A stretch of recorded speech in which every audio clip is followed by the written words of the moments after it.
விடுதலைக்காக தம் உயிர் கொடுத்த மாவீரர்களை மனதில் நினைவு கொள்வோம். நாட்டு பெற்றாளர் அன்னை பூபதி அம்மாவின் நினைவுகளோடு நாம் ஆண்டு 11-12 மாணவர்கள். யார் அன்னை பூபதி அம்மா?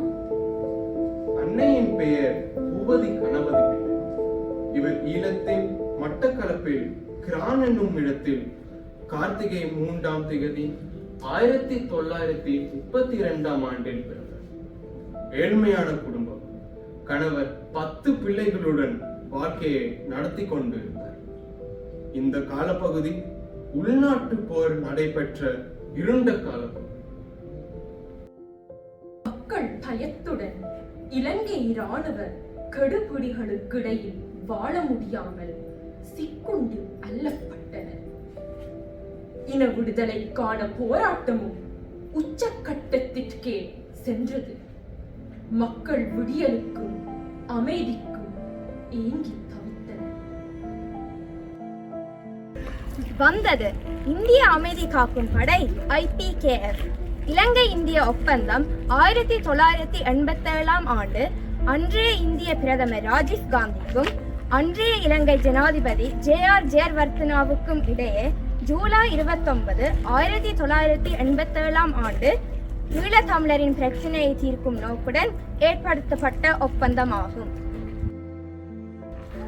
என்ன, மீண்டும் ஒப்பந்தமா? தமிழர்களின் வரலாற்றில் எழுதப்படாத ஒப்பந்தமா? அமைதிப்படை என்றால் என்ன? போர் புரியும் இருதரப்பினரும் போர் செய்யாமல் கண்காணிப்பது ஆகும். அமைதிப்படை ஐநா மற்றும் சர்வதேச விதிமுறைகளை மதித்து ஈழத் தமிழர்களுக்கு அமைதியை நிலைநாட்டுவார்கள் என்றுதான் சொல்லப்பட்டது, நம்பப்பட்டது. ஆனால் நடந்தது வேறு. போரை தடுத்து மக்களை காத்து அமைதிப்படுத்த வந்தவர்களோ போர் தொடுத்தனர். இந்திய ராணுவம் எமது தாய் மண்ணிலே காலடி எடுத்து வைத்த கால பகுதியே விடுதலை போராட்டத்தின் இருண்ட காலமாகும். 1988ஆம் ஆண்டு தை 2ஆம் திகதி பெரியதோர் தேடுதல் வேட்டை ஒன்று இந்திய ராணுவத்தினால் அம்பாறை மட்டக்களப்பு மாவட்டத்தில் நடாத்தப்பட்டது. தன் இன மக்களை அழிவிலிருந்து காக்க போராளி போர்க்கோலம் பூணுகிறான். அதே போலத்தான் தன் குஞ்சுகளுக்கு உயிராபத்து என்றால் தாய்க்கோழி கூட போர்க்காலம் பூணும். இதற்கு விதிவிலக்கு அல்ல அன்னை பூபதி அம்மாவும். தன் 2 மகன்களையும் பறிகொடுத்த பூபதி அம்மா மற்றைய தாய் பிள்ளைகளுக்காகவும் போராடத் தொடங்கினார். அந்நியர் முன்னணியினரின் செயற்பாட்டாளராக இருந்த பூபதி அம்மா அடுத்த கட்ட நடவடிக்கையில் இறங்கத் தொடங்கினார். இந்திய இராணுவத்தினரிடம் கோரிக்கையாக பேச்சுவார்த்தையை முன்வைத்தனர். கோரிக்கைகள் எதுவுமே இந்திய படையினரின் கவனத்தை ஈர்க்கவில்லை. கோரிக்கை ஒன்று, உடனடியாக போர் நிறுத்தத்தை நடைமுறைப்படுத்த வேண்டும்.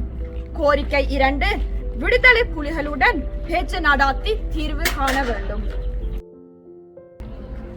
அன்னையர் அடையாள நோன்பு போராட்டத்தில் அணிதிரண்ட நிலையில் 4ஆம் தேதி 1ஆம் மாதம் 1988ஆம் ஆண்டு திருமலையில் பேச்சு, 10ஆம் தேதி 2ஆம் மாதம் 1988 கொழும்பில் பேச்சு, இரண்டுமே வெற்றி பெறவில்லை.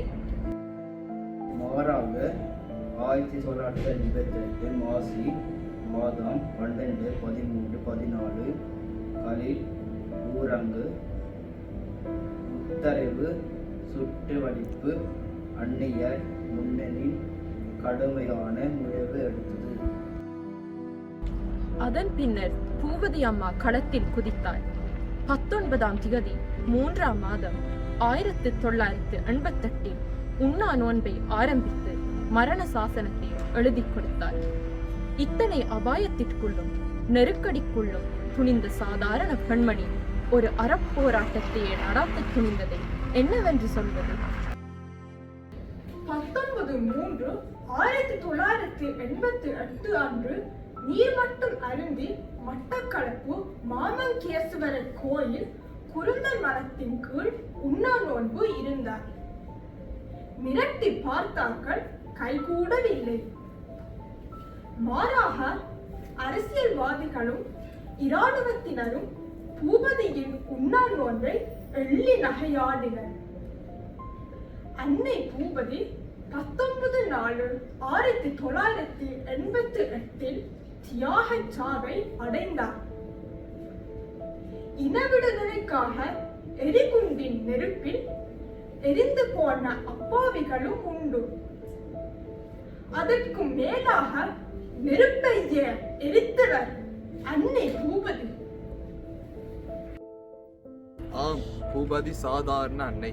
தன் பிள்ளைகளுக்கு இறுதி வரை பாசம் உள்ள இருக்க வேண்டும். ஆனால் அவரோ அனைவருக்கும் தாயாகவே இருந்தார். ஈழ விடுதலை போராட்டத்திலே பெண்களின் பங்கு அளப்பரியது. போராளிகளுக்கு உணவு, உறைவிடம், காயப்பட்டவர்களை பராமரிப்பு, இதைவிட களத்திலே திட்டமிட்டு போர் செய்வது, இவை அனைத்தையும் ஈழ விடுதலை போராட்ட வரலாற்றில் உன்னத இடத்தை வகிக்கக்கூடியதாகும்.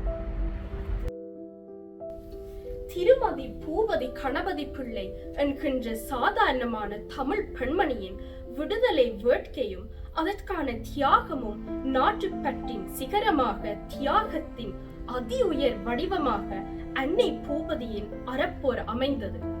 இதற்கு ஒரு குறியீடாக அன்னை பூபதி விளங்குவது பொருத்தமாகும்.